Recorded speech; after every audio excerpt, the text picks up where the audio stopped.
حضرت نوح علیہ السلام طوفان کے موقع پر جب کشتی میں سوار تھے تو وہاں ان کے سامنے اچانک شیطان آ گیا۔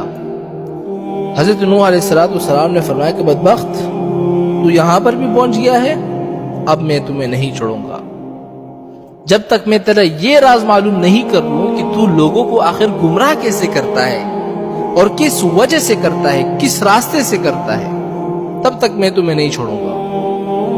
تو شیطان کہنے لگا کہ 5 باتوں کی وجہ سے میں لوگوں کو گمراہ کرتا ہوں، لیکن ان 5 باتوں میں سے میں صرف آپ کو 3 باتیں بتاؤں گا اور 2 نہیں بتاؤں گا۔ حضرت موسیٰ علیہ السلام کو اللہ کی طرف سے وحی آئی۔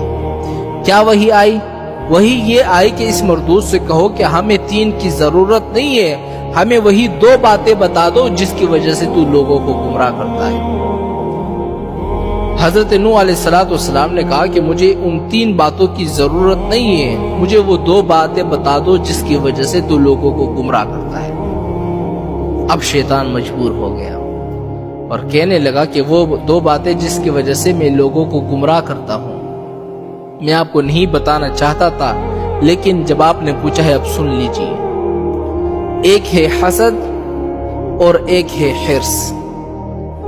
ان 2 باتوں کی وجہ سے میں لوگوں کو گمراہ کرتا ہوں۔ اور پھر شیطان کہنے لگا کہ حسد نے مجھے گرایا اور حرص نے حضرت آدم علیہ السلام کو گرایا۔ کیسے گرایا؟ اس لیے کہ جب آدم علیہ السلام کو اللہ تعالیٰ نے بنایا اور آدم علیہ السلام کو اللہ تعالیٰ نے علم عطا فرمائی، ان کی شان و شوکت کو فرشتوں کے سامنے ظاہر کر دیا، تو اللہ تعالیٰ نے فرشتوں کو حکم دیا کہ اس کو سجدہ کرو، تو پھر سارے فرشتے سجدے میں گر گئے۔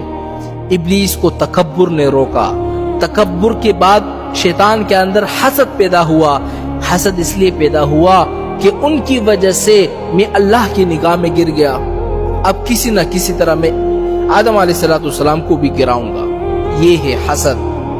جب کسی کے پاس کوئی مال آپ دیکھو نا، جب کسی کے پاس حسن جمال دیکھو، جب کسی کے پاس عطا و نوال دیکھو، جب کسی کے اندر بڑائی دیکھو، جب کسی کے اندر علم دیکھو، جب کسی کے اندر مال اور دولت کی فراوانی دیکھو، جب کسی کے دل کے اندر یہ خواہش پیدا ہو جائے نا کہ سارے کی ساری چیزیں اس سے چھن جائے، چاہے مجھے ملے یا نہ ملے، اس کے پاس بھی نہ رہے، یہ ہے حسد۔ اور یہ حسد اللہ تعالیٰ کی نگاہ میں اتنی بری چیز ہے، بہت بری چیز ہے۔ شیطان نے سوچا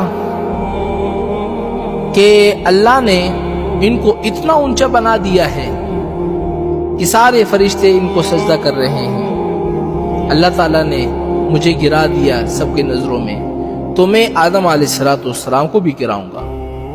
اس کے بعد شیطان جو ہے حسد میں مبتلا ہو گیا اور اس فکر میں لگ گیا کہ میں آدم علیہ السلام کو ذلیل کروں گا۔ یہ ہے حسد جس کی وجہ سے شیطان گمراہ ہو گیا۔ اور آدم علیہ السلام کو اللہ تعالیٰ نے جس درخت سے منع کیا تھا نا کہ اس درخت سے آپ نے نہیں چکنا، تو آدم علیہ السلام نے جا کر اسی سے کھایا تھا۔ اور کیوں کھایا تھا؟ اس لیے کہ شیطان نے قسم کھا کر اس سے کہا تھا کہ میں اللہ کی قسم دیتا ہوں کہ اس درخت سے کھاؤ، بہت بڑا فائدہ ہوگا تمہیں، اور وہ فائدہ یہ ہے کہ تم کبھی بھی نہیں مرو گے، ہمیشہ زندہ رہو گے۔ تو انہوں نے کہا بہت اچھی بات ہے۔ آدم علیہ السلام نے وہ کھا لیے۔ تو آدم علیہ السلام نے حرص میں آ کر وہ کھا لیے۔